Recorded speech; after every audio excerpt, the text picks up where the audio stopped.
कोल्हापूर महापालिका पाटबंधारे विभाग आमने-सामने आहेत. पाटबंधारे विभागाची सकाळी कारवाई, महापालिकेचा दुपारी ॲक्शन मोड. कोल्हापूरमध्ये पाणीपट्टी आणि थकीत देयकांच्या वादावरून महापालिका आणि पाटबंधारे विभाग आमने-सामने आले आहेत. आज सकाळी पाटबंधारे विभागाने थकीत पाणीपट्टीच्या वसुलीसाठी महापालिकेचं पंपिंग स्टेशन सील केले. या कारवाईनंतर महापालिका प्रशासन तत्काळ ॲक्शन मोडमध्ये आले. महापालिकेने प्रत्युत्तरादाखल पाटबंधारे विभागाच्या कार्यालयावर सीलची कारवाई केली. दोन्ही विभागांमधील थकीत रकमेचा मुद्दा या संघर्षाच्या केंद्रस्थानी आहे. पाटबंधारे विभागाकडे महापालिकेची घरफाळा रक्कम सुमारे 7,24,00,000 रुपये थकीत असल्याचे सांगितले जात आहे, तर पाणीपट्टीपोटी महापालिकेकडून सुमारे 3,30,00,000 रुपये देणे बाकी आहेत.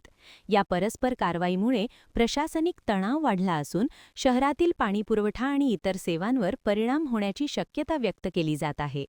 नागरिकांमध्येही या घडामोडींमुळे चिंता वाढली असून दोन्ही विभागांनी लवकरात लवकर तोडगा काढावा अशी मागणी होत आहे. नंतर महानगरपालिका देखील ॲक्शन मोडवर दिसते. सिंचन भवन मधले अनेक कार्यालये सील केलेली आहेत. कसं बघता या कारवाई? खरं तर आम्ही पाणी बंद केल्यानंतर ही कार्यवाही केली आहे. मला अगदी खात्री आहे की त्यांनी ही आकसापोटी केलेली कार्यवाही आहे.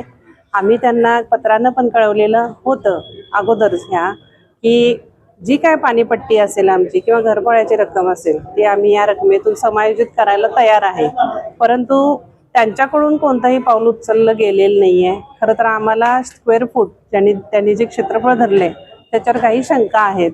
त्या संदर्भात आता निकम मॅडमने म्हणजे महापौर निकम मॅडमने आम्हाला बोलवलेलं आहे आता 2:30 वाजता आणि घरफाळ्यासंबंधी आम्ही चर्चा करणार आहोत.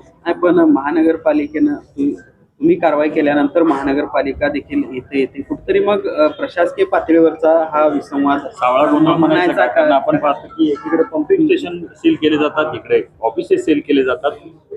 मेसेज चुकीचा गेला असं वाटतं. कसं आहे, ही शेवटी पाणीपट्टी वसुली असेल किंवा त्यांचा वसुलीचा भाग असेल, ते आता मार्च एंडमुळे हे वसुली करणं भाग आहे. त्यातूनच सगळे आमचे वसुली आणि त्या बाबतीतले खर्च निघणार आहेत. त्यामुळे आम्ही ही कारवाई करत आहोत. पण हे आता पाणी आम्ही बंद केल्यानंतर करणं हे बरोबर नव्हतं असं मला वाटतंय. त्यासाठी त्यांनी अगोदर 3 नोटीस देऊन आम्हाला पैसे भरण्याची अंतिम मुदत देऊन मगच ही कार्यवाही करायला पाहिजे होती असं माझं मत आहे. म्हणजे कायदेशीर बाबी धाब्यावर बसून त्यांनी ही कारवाई केली आहे आणि आम्ही मात्र त्यांना पुरेसा वेळ दिलाय आणि एकूण ह्या कालावधीमध्ये 5 ते 6 बैठका घेतलेल्या आहेत. मागच्या वर्षी आम्ही एप्रिलमध्ये मंत्र्यांसोबत म्हणजे आमचे राधाकृष्ण विखे पाटील साहेबांच्या सोबत पण मीटिंग झालेली आहे. त्यानंतर आत्ता आमचे कार्यकारी संचालक धुमाळ साहेब यांच्यासोबत पण आम्ही मीटिंग घडवून आणलेली आहे आणि प्रत्येक मीटिंगसाठी पुढाकार आम्ही घेतलेला आहे. अमल महाडिक साहेबांनी आम्हाला भरपूर चांगली साथ दिलेली आहे. प्रत्येक मीटिंगच्या वेळी त्यांनी पण अगदी पॉझिटिव्हरित्या ते घेऊन त्याच्या बाबतीत पुढं जात होतो आम्ही. आज कोल्हापूर महानगरपालिकेने शहरातले जलसंपदा विभागाचे जे ऑफिस आहे त्या ठिकाणी आपण घरपट्टी आणि पाणीपट्टीच्या थकबाकीकरता जप्तीची कार्यवाही करत आहोत. यापूर्वी जलसंपदा विभागाकडून आज सकाळी महापालिकेचे जे पाणीपुरवठ्याचे स्टेशन्स आहेत पालिंगा आणि नागदेवाडी येथले पंपिंग स्टेशन सील केलेले आहेत. खरं जे वादाचा मुद्दा आहे तो जलसंपदेची जी आमच्याकडे असणारी थकबाकी आहे तर त्या भरण्यासाठी महापालिका आणि जलसंपदा विभाग यांच्यात वारंवार बैठका होत आहेत आणि त्यात परस्पर सहमतीने साधारण 30 कोटीच्या रकमेवर सहमती झाली होती.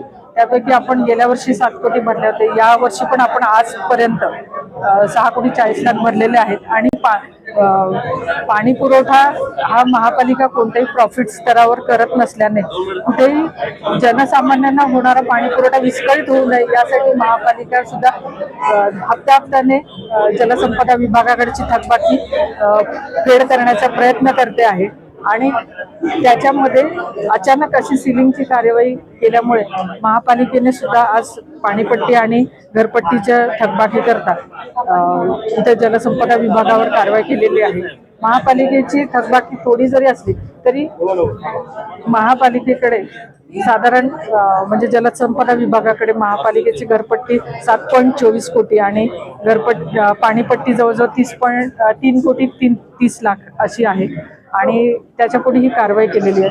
महापालिकेला उत्पन्न मर्यादित स्वरूपात असलं आणि पाणी पुरवठा जे करते तर आपले सुद्धा अनेक शासकीय कार्यालय असतील किंवा जिल्हा परिषद असेल यांच्याकडे ग्रामीण विभागात मोठी थकबाकी आहे, परंतु आपण तिथं सर्व दृष्टिकोन विचारात घेऊन कोणालाही पाणी हे मूळ गरज असल्या कारणाने आपण एवढी हार्श ऍक्शन घेत नाहीये.